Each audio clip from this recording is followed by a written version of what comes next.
સત્ય હંમેશા સંપૂર્ણ હોય સાહેબ, માટે સત્યની આરાધના કરજો.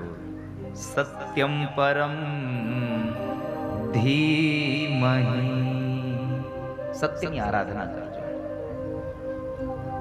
ભગવાને આ દુનિયાની રચના કરી છે, આ દુનિયાને બનાવી. કેટલું અદ્ભુત કાર્ય છે ભગવાને બનાવેલું. અને છતાં પણ એક વાત યાદ રાખજો, ભગવાનની અંદર 3 કર્મ છે. ભગવાનના 3 કાર્યો: ઉત્પત્તિ, સ્થિતિ અને લય.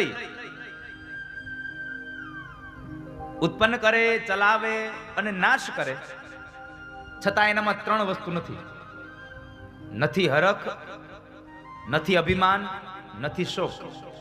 બ્રહ્માજી આ દુનિયાની ઉત્પત્તિ કરે. બ્રહ્માને ઘરે દીકરા થાય, આપણી ઘરે દીકરો દીકરીનો જન્મ થાય એટલે આપણને કેટલો આનંદ મળે.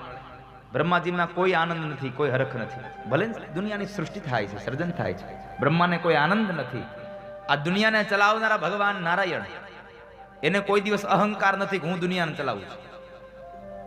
અને જ્યારે ભગવાન શિવ આ દુનિયાનો સંહાર કરતા જાય, લય કરે છે, ત્યારે ભગવાન શિવને કોઈ જાતનો શોક નથી થતો કે આજ મારે એક જીવાત્મા અમારા વચ્ચેથી ગયો. ના, એને નથી હરખ, નથી અભિમાન, નથી કોઈ શોક. એટલે એને પરમાત્મા કહ્યા છે. આપણને આ 3ય વસ્તુ છે. આપણને હરખ થાય છે અને આપણે ચલાવીએ એટલે આપણને અહંકાર આવે છે. દીકરાઓ મજા કરો, એ તો તમારો બાપ કમાય છે ને એટલે તમને ખબર નથી. આવા શબ્દો આપણા મોઢામાંથી દીકરાઓ માટે નીકળતા હોય છે.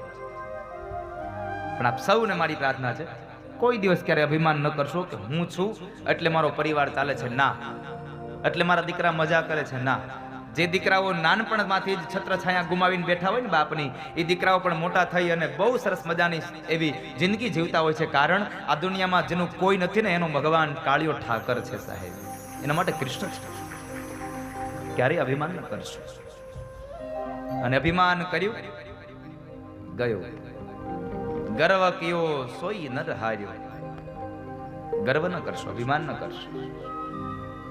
ભગવાનનો આભાર માનશો કે પરમાત્મા તમે મને નિમિત્ત બનાવ્યો. અહીંયા તો માત્ર ઈશ્વર આપણને નિમિત્ત બનાવે છે, બાકી કરવા વાળો તો ઈ છે.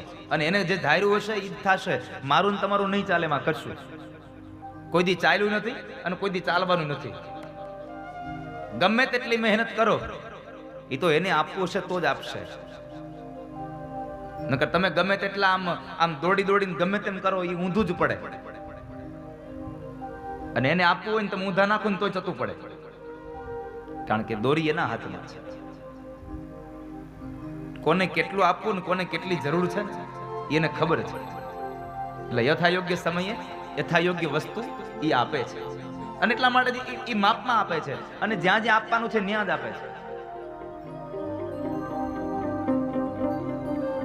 તમે જુઓ, આ શુભમ પરિવારને ભગવાને લક્ષ્મી આપી, એને કેટલો સદુપયોગ કર્યો. નકર આ ગરમીમાં એ ઠંડા પ્રદેશમાં ફરવાનો વયા જાય.